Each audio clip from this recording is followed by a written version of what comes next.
Good afternoon, folks. How are we doing? Happy Monday to you all. I'm hoping it is a happy Monday. It's not too bad here. It's clear skies, but surprisingly cold. But yeah, what are you gonna do? What are you gonna do? But I hope you're all well. Let's dive straight into this. So various bits and pieces. So I am currently knee deep in eBaying stuff. I talked about it a little bit last week. So I got a load of old like Star Trek CCG cards and various Games Workshop kind of Warhammer Quest, Old Hammer, Blood Bowl stuff from my mum. Stuff that's been in her loft ages from when myself and my brother were younger. So I am eBaying away at this stuff, which is, it's good. It clears clutter, it makes some money, but good God, is it tedious. So I'm doing that. I just want to get it done and dusted for obvious reasons. In, rubbishy sort of new. No, there's no E or ish sort of. In rubbish new. Our car broke down last week, which really sucked. I suppose the again, it's not good news. It's not as bad as it could be. I guess that's the only way you can describe it. So we were, when was it? Last Thursday? Yeah, last Thursday. We thought, we were both tired and didn't really fancy cooking. So we thought, well, let's go to the Toby Carvery nearby, get some hot food made for us, which is always nice. And an added perk that the drive back, our little one would fall asleep and we could just take her out the car, plop her in bed, so there's no potential fights about bedtime. So this seemed like a good idea. Oh, how foolish we were. When just as we were coming back, we literally got out of all the kind of nice roads and turned onto an A road, and then the car started shuddering. And fortunately, we were able to pull over onto a hard shoulder, which was great. And very pleased that my sister-in-law could drive to us. She's about 10 minutes away to pick up our little one, because we didn't really fancy. It was cold, wet, and miserable anyway. But the idea of being stood on the hard shoulder with a 4-year-old, not the best idea in the world. She was generally pretty well behaved, but it was just all these nightmare scenarios were happening. So fortunately, she was able to pick her up. RAC got us back. I think it's going to be about like 130 quid's worth of repair, which in the grand scheme of things with a car is not too bad. I'm still going to touch wood on this one because it's still not actually fixed yet. They're coming out to fix it tomorrow.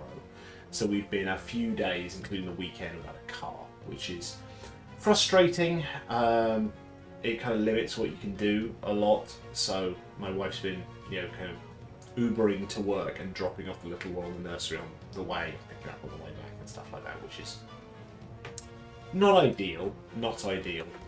And we were planning on doing a bit of a shop at the weekend for groceries and stuff, so that became like a delivery order, which is not great. But I guess in the grand scheme of things, again, touch wood. If it is just 130 quid's worth of damage and repair, that could be a hell of a lot worse. It really could.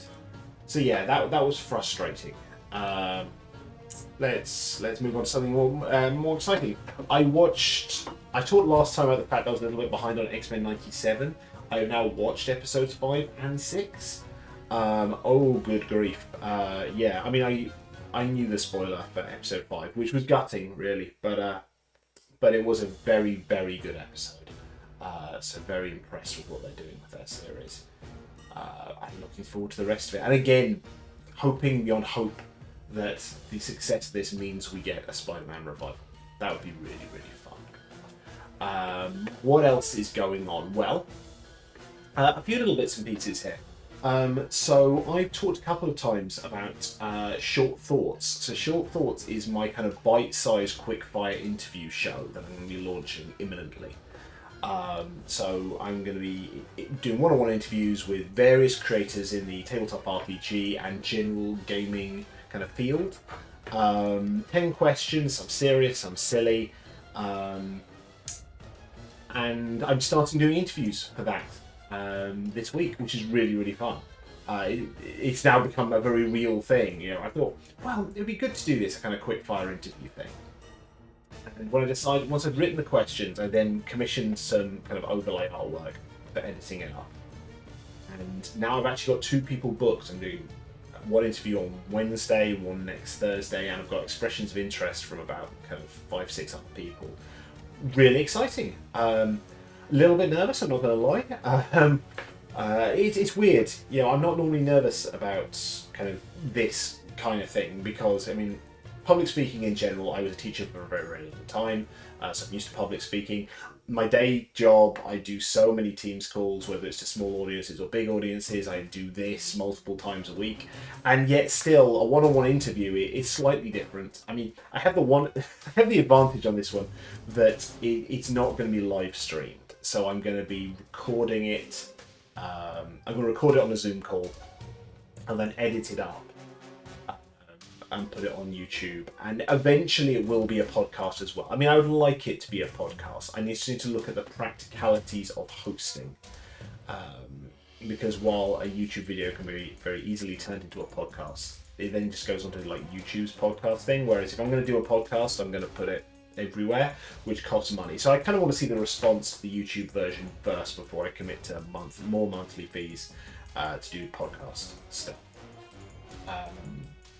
I haven't really talked about why I want to do it. I mean, the thing for me with podcasts, and there are a lot of podcasts I do listen to, there are way too many podcasts out there, he says, about to launch one of his own. But the thing I find frustrating is most of them are very long form.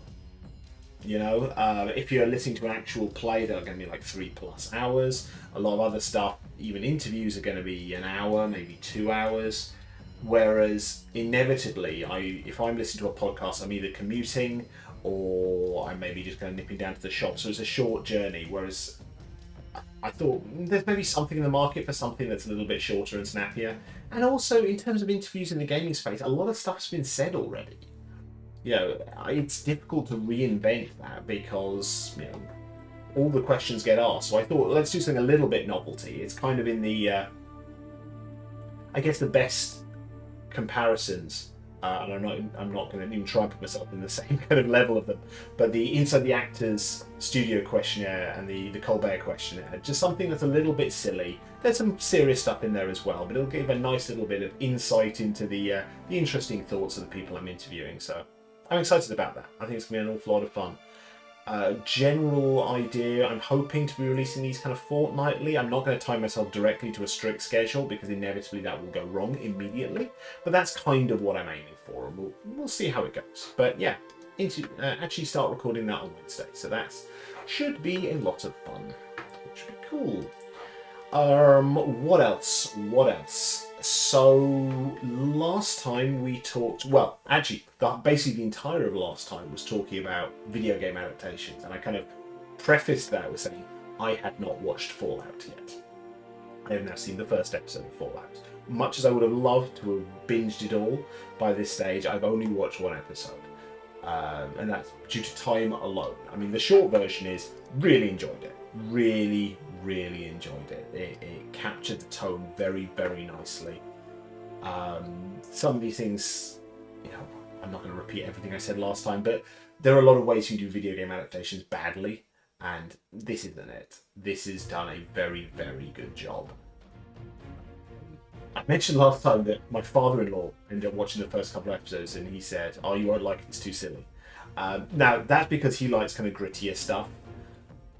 And he clearly hasn't played the Fallout games. But I was surprised how unsilly the first episode is. I mean, maybe it gets kind of quirkier and more ridiculous as you go through it, but I thought the first episode actually wasn't silly. It was, there's obviously bits of the quirkiness of the setting in that it's kind of 1950s-ish, but also sci-fi.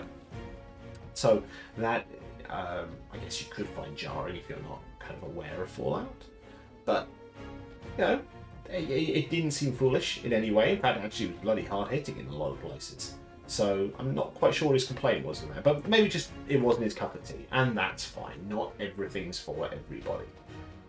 I don't want to spoil it for those who haven't watched yet because that would be a dick move. But general thoughts on this one, I thought. So the 3 protagonists, I think that's fairly well known. Lucy's story, I found very interesting.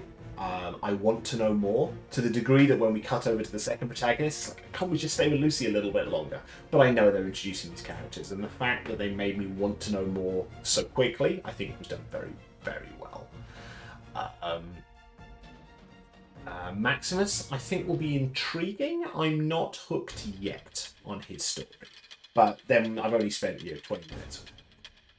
And I think there's some interesting seeds there of stuff. And I'm curious what it'll be like when he goes out into the world. I just don't have a read on him yet, because the way he's set up, it's kind of morally ambiguous, I think is what we'd say. And I don't know how naive he is, or how not jingoistic, but I just haven't got a read on him yet as a character. So I'm intrigued, and that's enough. I mean, it's the first episode. I'm intrigued. I would like to know more, but I'm not as immediately hooked with him as I am with Lucy. The Ghoul, obviously, we kind of start and end the episode with him. I think it's going to be very entertaining. I think it's going to be heartbreaking getting to know him a bit more. So I am hooked on the third protagonist as well. I guess my one complaint, and maybe this is unjustified, but I've literally seen one episode. I don't like the fact that they're presenting him thus far as the Ghoul. I get a little bit tired of us going to the definite article for things. It's just been kind of overused at this stage. I mean, I think it's been overused in terms of names of films. We had Wolverine, and then we had The Wolverine. We had Suicide Squad and The Suicide Squad, and there's a few more of them as well. We had The Predator, didn't we? I haven't even seen that one. That's the Shane Black one that got kind of trashed. But there's a few times we've done this where it's let's go for the definite article to make it dramatic. And I think, given the character is kind of a cowboyish, kind of lone gunslinger type thing, the fact that this is coming so soon and kind of during The Mandalorian, where you've got a character who is known to everyone as The Mandalorian, the fact we've got this character who they are just telling us up front we should be referring to as the Ghoul. Now, I really hope that doesn't stick and, give him a kick in the ass for everyone who calls him that, and actually we get a name out of him. Whether it's his old name or a new name. I would like that. I'm just getting a little tired of the definite article thing. It's kind of lost any... It's just become cheesy, I think, rather than being dramatic. I think it's just a little bit cheesy. But that is a very, very minor quibble. It was a very strong pilot episode. I think the fact they managed to introduce the world of Fallout so well is very impressive. The prologue was, I think, a smart choice. And it gripped us very quickly. I mean, a little bit of rushed exposition in that, a little bit with the the thumbs up thing, but it worked. It worked for me, So it was a little blunt, but it worked for me. But yeah, I think the choice of 3 protagonists is a wise one. I think they kind of had 2 ways they could go with this. They could either go, I mean, they were always going to do a Vault. They were always going to do a Vault. So I think the options were either we have what we've got, which is 3 protagonists from 3 different perspectives. So you've got a Vault Dweller who is going out into the world and has been raised very differently. You've got Brotherhood of Steel, who are out in the world, but in a very, not clinical, but a slightly contrived version of the world, in that the way they see the world is very different to how everyone else sees the world. Let's put it that way. And then with Walton Goggins' character, he's stuck in the world. There's no sugarcoating it. He's dealing with the awfulness of the wasteland. So having those 3 perspectives, I think, really gets us into the world very well.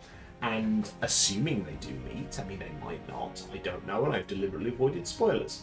But if they meet, I think their perspectives kind of coming into conflict with each other would be very interesting.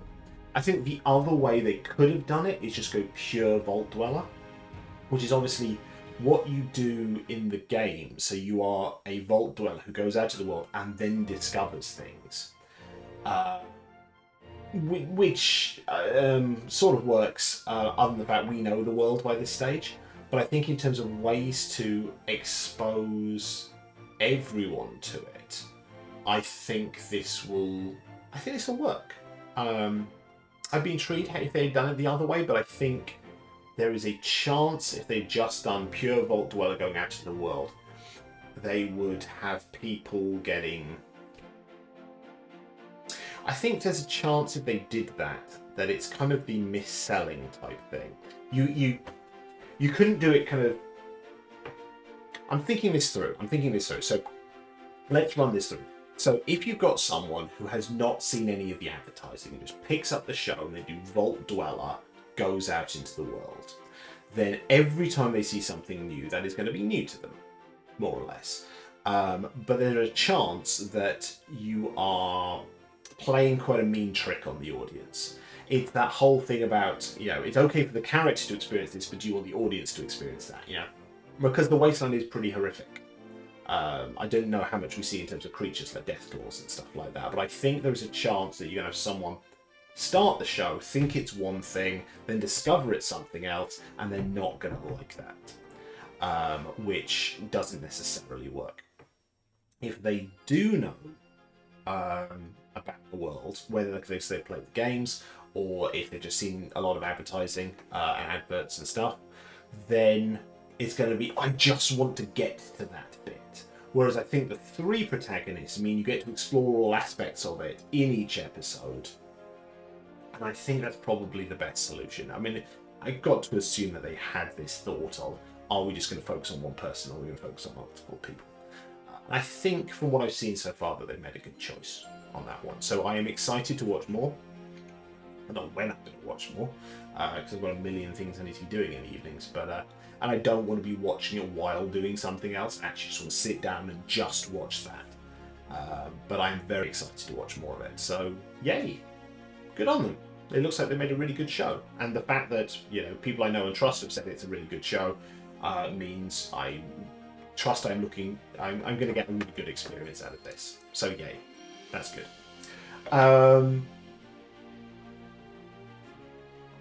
What else? Oh, good grief. I think I went through that really quickly. The main thing, I guess, to talk about is last night I went to see one of the Dimension 20 live shows, which was very cool. So I'll give you a bit of backstory on this one. I probably told the story already. So around the same sort of time, they announced the Critical Role live show. I think, tickets came out for the Critical Role live show that happened around last MCM. Which was, when was MCM? Was MCM in November or something like that? I think it was quite late. It wasn't the summer. It definitely wasn't the summer. So, was it? I'm dead. So whatever. Doesn't matter. Got stuck in something. It doesn't matter. So they announced that, and then I want to say about a week later they announced Dimension 20 live shows. Now, my experience with Critical Role, I'm a huge fan of Critical Role and a great fan of the creators of Critical Role. I just can't keep up with Critical Role. I watched all of Campaign 1, Campaign 2. It was a bit of a struggle to get to the end of that one. I just didn't have the time, so I listened to a lot of the end of Campaign 2 as podcasts because I just wanted to finish it. I then watched... And I would say I just wanted to finish it. I did want to wrap it up. I wanted to conclude it in a satisfying way. I didn't just go, oh my god, I don't care anymore. I just got to get through this until I can tick a box and say I finished it. I did genuinely enjoy it. Campaign 3, I watched the first couple of episodes. It didn't hook me immediately. I think the characters are very interesting, but it just didn't hook me. And I thought, well, this is a time to go, let's maybe not stay on top of it, because Critical Role is like 4-5 hours of content each week. Now I know they do take breaks, whether it's just one break a month or with going and doing other kind of mini series, so you can catch up, but that's still a big old commitment to someone who doesn't have much free time anyway.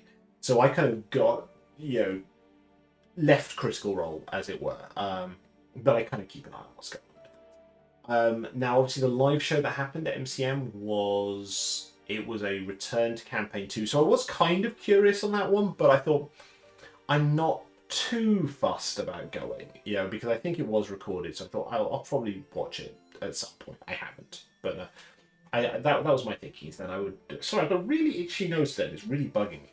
But that was my thinking on that one. He says, scratching his nose again. And then the Dimension 20 ones came out. And I kind of took a chance on this one because, surprisingly, I have never seen any Dimension 20. I've been wanting to. And I've seen a lot of clips of it. It looks good. But it came up and I thought, this could be a good experience. And it may get me I may go and see it and think, actually, I want to watch Dimension 20. And it'll be nice to go into something kind of cold. And I asked my friend Evan, who's a Maori nerd, should I go to Dimension 20? He said, yes, just do it. So sure enough, that's what I did. And actually, I met up with Maori Nerd before the show, which was great. I also met Lally on Cosplay for the first time in person. They are both a delight, or two delights, how that works. So that made for a very enjoyable day. Pre-show drinks and dinner, and then saw the show, which was awesome. Worth mentioning, while I talk about Lally on Cosplay, I did get my Kickstarted version of The Apothecary's Apprentice, which is signed, yay, and I will probably do a review at some point. I was reading that on the train back, and I'm very much enjoying it. I want to play it. I'll probably do a review of it on stream. Anyway, tangent over. Dimension 20. So, what I want to say, well, I think it was recorded, so I'm not going to spoil it, because that's not cool. What were my thoughts on this one? Well, I'll say I've never heard the word Quangle used, honestly, probably at all, but certainly not the amount of times it was used during that stream. During that show. Other immediate thoughts, I need to get my eyes tested. These are pre-pandemic glasses, and I discovered watching something without subtitles, because obviously, live show, that's like, oh wow, I'm staring at stuff, and I really I need to get my eyes tested. But that's, again, a tangent. What were my general thoughts on the Dimension 20 show? I mean, it was incredibly entertaining. It really was. They are masters of their craft. They know how to do an engaging live show. There was a little bit of cross-chat, but not a huge amount. But they were generally pretty good at yes-anding and handing the spotlight from one to another. Just was done, fun, that I thought was done very well. Like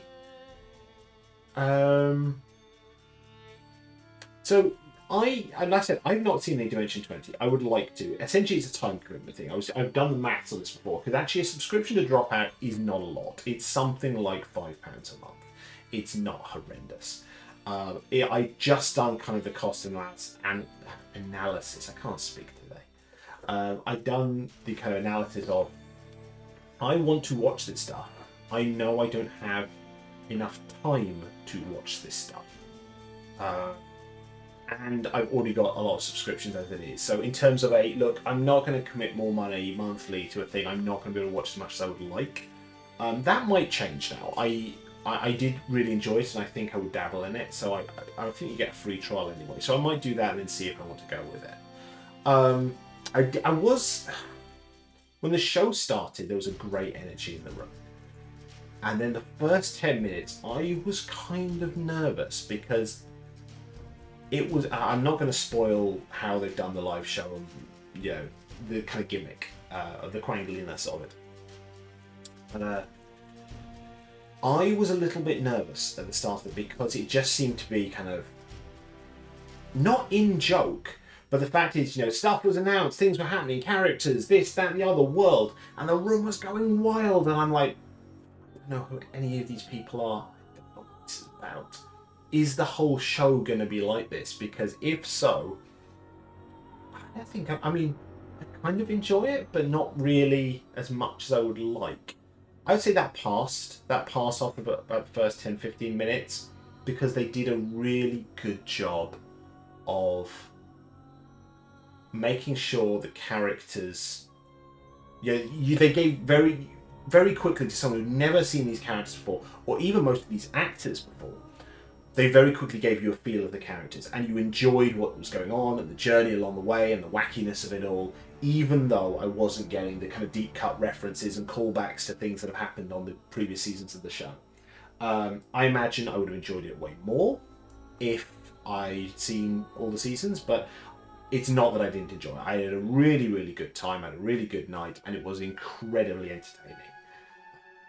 The kind of finale of the whole thing was just ridiculous, and so much fun. So much fun. So yeah, I had a really, really good time with Dimension 20. I mean, one of the things to say about the actual kind of live showness of it. So it was at the Apollo Theatre, the Eventim Apollo, previously known as the Hammersmith Apollo, where for Brits, that's where they do live, used to do live at the Apollo. So it's a really good venue, and I had a good seat. I was about 3 rows back from the circle, which meant I had a really good view of the stage, which was excellent. I can't remember when I booked. I'm pretty sure when I booked it, they had one of those. This is the view from your seat, kind of camera things. So I kind of knew it was going to be a good enough view, because that would suck, I think, going to a live show and not getting a good view of it. So nice, really good venue. Very impressed with how they did it. There was a lot of queuing. That was an odd one. We were in a bar just around the corner that we booked a table at, and doors opened at 6:30, curtain up at 7:30. And we were kind of talking about it, going, "Are we going to go at 6:30? I mean, why would we go at 6:30? Because we've got booked seats. You know, it's not like we need to queue up in the hope we get in or the hope we get a good seat. It's not like you want to be, you know, the front of the standing area or something like that. So no, we've got seats. So why do we do that?" So we end up going out there about 5 to 7, something like that. And the queue was gigantic. Yeah, we had to walk all the way down to the end of the queue, double back on ourselves, and then, yeah, but fortunately the queue was moving at that stage. But the people who had been queuing there kind of standing prior to 6:30, I'm not quite sure why they did it. You know, it's not like you kind of want to queue and go, I'm now going to spend an hour going to the toilet when there were very cramped toilets and paying a lot of money at a bar when I could get a drink beforehand somewhere else. So that baffled me a little bit, but the venue was very good and they handled it well. So that was really fun. They had, the camera work was generally pretty good. So they had, broadly speaking, they had 3 cameras they used for most of it. There was a camera on Brennan, the DM, and a camera for each of the groups of 3 on either side of it, which worked, and they were generally pretty good at focusing on the thing that needed to be focused on. They had another camera for what they called the Box of Doom, which I'm not familiar with, but essentially it was a dice tower, so they could do certain dramatic rolls at certain moments. They said, "Oh, you've got to roll this in the Box of Doom," so it was on camera. The one flaw with that is you've got a camera that's showing what's in it, and I couldn't for the life of me figure out which side was up. You know, you roll the dice and the room would go, "Hey!" or "Ooh!" and things you look at it and go, I can't see the result they've just called out. Like, you can see a die on there with, like, I don't know, 17 upwards and a 3 next to it, and they go, "Oh, you rolled 7." Which added to that is this, and it's like, I can't see the 7 side, or it's over there. So it was one of those that you kind of saw that they rolled the die, and then you have to kind of wait for the room to actually figure out what's actually been rolled, which was slightly odd. So that maybe could be improved, but it was, again, minor quibbles on what was a very good evening. I mentioned subtitles earlier. I've become very reliant on subtitles. You know, we tend to have subtitles on for everything we watch, kind of for a variety of reasons. You know, I think originally we started doing it when our little one was very young, so that we could keep the volume down and still be able to tell what's going on. And we just kept doing it. I think I'm very reliant on having subtitles on, because when I see something like a live show without subtitles, understandably because it's a live show, I'm like, oh wow, I've lost some of my skill at being able to follow what people are saying, especially when lots of people are talking at once without subtitles to help me. So yeah, that's kind of my fault more than anyone else. But it was a very entertaining evening. I didn't have a VIP ticket, so I got the show itself, which was 7:30 till 10 with about a 20-minute interval somewhere in there. So that was a good, best part 2 hours of a show, which is really good. I think for VIP ticket holders, they got like an hour's Q&A afterwards, which I'm not too fussed. I mean, like I said, I don't know the performers, I don't know the show, so I don't think I would have got a huge amount out of the Q&A. Also, I had to rush to get a train at the end anyway, so the show finished just after 10. I ran a little bit, about 10 past 10. I ended up leaving the theatre. And my last train back from London was at 10 past 11, and I had to get across London in order to do it, which wasn't too bad. I got there with about 15 minutes to spare, but I did have this worry of, if the tube station is absolutely rammed, this could be bad. But unfortunately, I was fine on that one. Whereas if I had been able to stay for the Q&A, I wouldn't be able to get that train, and I would have had to do a very convoluted journey with tubes to get back afterwards. What I did forget to say at the start of that is I actually had a bit of a disaster getting into London, because I found out that morning that the London Marathon was on. So when I go into London, I have to get an overground train and then change to the tube and get the tube across. That station where I had to change was the busiest I've ever seen that station in my life. I mean, when I commute into the office, I have to go to that station, and it is never that busy. So yeah, London Marathon, a small hitch in my plans there, but it was fine. Hello, Bobbicus. How are we doing? I hope you're having a good day. We've just been talking about my thoughts on the first episode of the Fallout TV series, which I thoroughly enjoyed, as well as the Dimension 20 live show in London yesterday, which I saw yesterday evening. I got back about midnight, so I was quite tired. I'm very glad that I'm not at work today. I proactively said, whatever time I get back, it's going to be late, I'm going to be very tired, so I took today off. People are singing Fallout's praises indeed. Yeah, I only watched the first episode and thoroughly enjoyed it. Very much looking forward to watching more of it. And Dimension 20 is fun. I had a great time. I did kind of say at the start of this, which obviously you weren't there for, I've not seen any Dimension 20. I've seen various clips on social media, and it looks to be a hell of a lot of fun. But because it's a subscription thing, and I just kind of did the maths as a parent of a 4-year-old, it's like, I'm not going to be able to get, it's not even a huge subscription, but I don't want to commit to another monthly subscription for something I'm not going to be able to watch as much as I'd like. I think, having been to that live show and thoroughly enjoyed it, I think I'm going to give it a try. I think once I've finished Fallout, I will do a free trial of Dropout and see how I get on with it. I mean, like I said, it is only about like £5 a month, so that's not horrendous. But what I don't want to do is pay a subscription and then keep going, I'll get around to watching that at some point. I'll maybe watch an episode here or there. It's just not worth it. I mean, obviously, supporting creators is great, but I am not a man of infinite money. Alas, who is? But no, very engaging. I'm looking forward to it. I like the idea that it's... I like the fact that it's kind of self-contained mini-series. I think that's good. In that, in theory, you could just watch them in those chunks rather than, if you're going to start watching Critical Role, you have to go, oh wow, I've got to be able to do this whole journey. And if you join later on, you're like, well, how much have I missed about the world in order to do this? Whereas I think it being self-contained series, I think is probably a better thing for jumping on something like that. I mean, assuming I do start watching Dimension 20, I will start at the start. But I think that's a better model for making it more accessible to people, because the commitment of watching Critical Role is huge. It really is. So it's nice that they're doing something else with that. And you mentioned Brennan being mad as a treasure. He was fantastic. Absolutely brilliant. Considering the bananas things that the players at the table were trying to do, the fact he managed to not keep it on the rails, because there was clearly absolutely no plan at all. Again, I'm not going to spoil it, but there were huge elements of randomness at the start that this, broadly speaking, can't have been planned. But the fact he managed to land it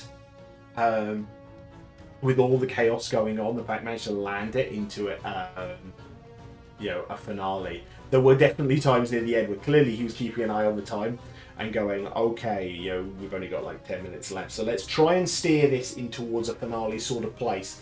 And then a couple of players were just doing increasingly ridiculous things to derail it even further.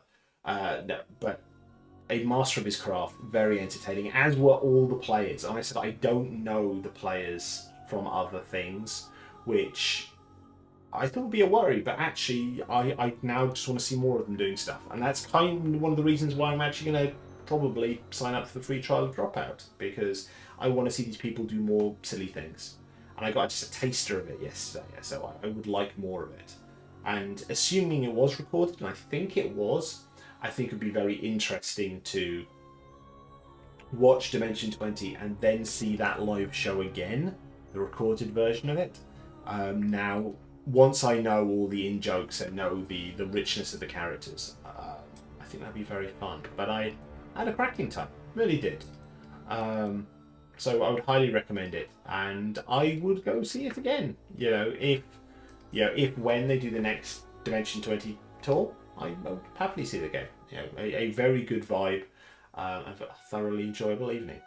I'm just very tired today.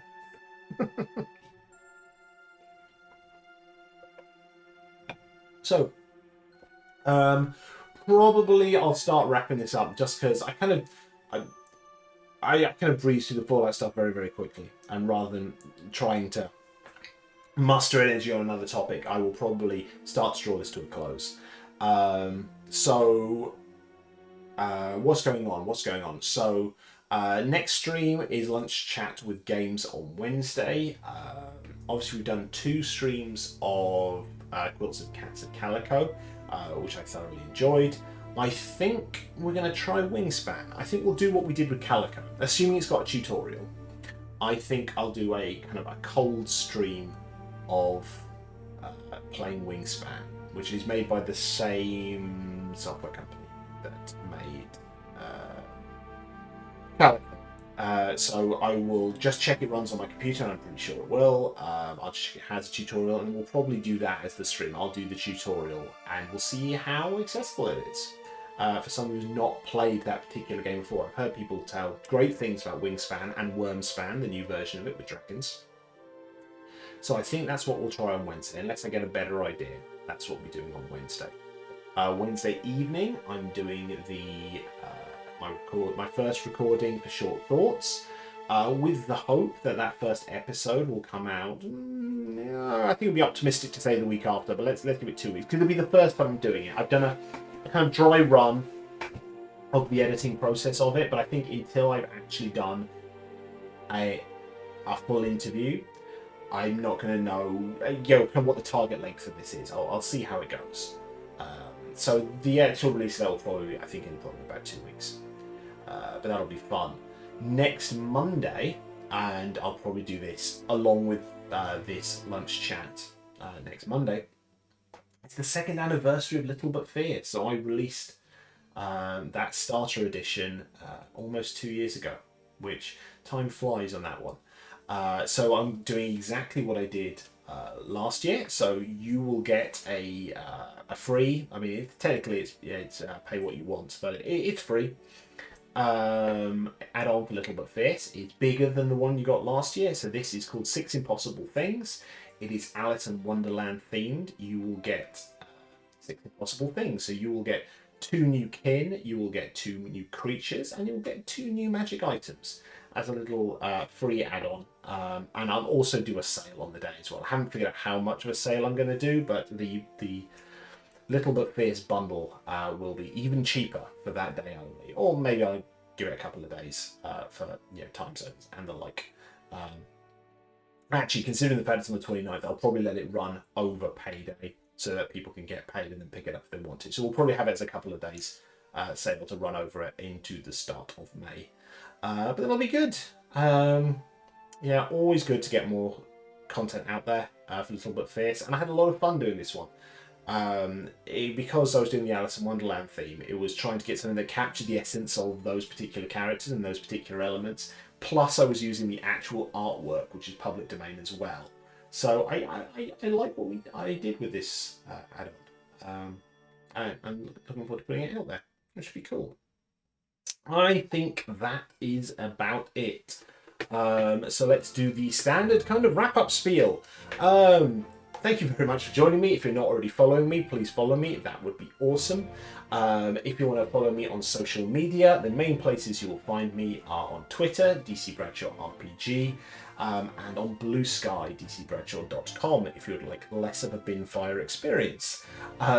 I have a Ko-Fi or Ko-fi, which is DC Bradshaw RPG. You can just follow me if you'd like, or it's £3 a month to support me, and you get access to some exclusive content, you get weekly updates, and you get access to work in progress stuff. So there's actually a work in progress version of the next full Little But Fierce expansion, Stuff with Legends, which is probably about 60-70% complete.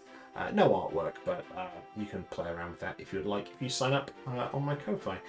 Last thing, if you follow me here, please consider following me on YouTube. It's DC Bradshaw again.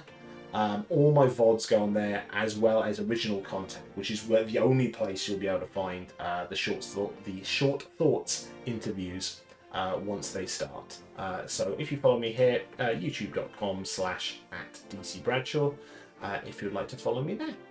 Okie doke, let us see if there's anyone for the raiding. I don't think there are. It seems to be quite quiet today. So let us draw this to close without a raid. I hope you have a very enjoyable Monday and a very enjoyable week. All right, take care. Bye.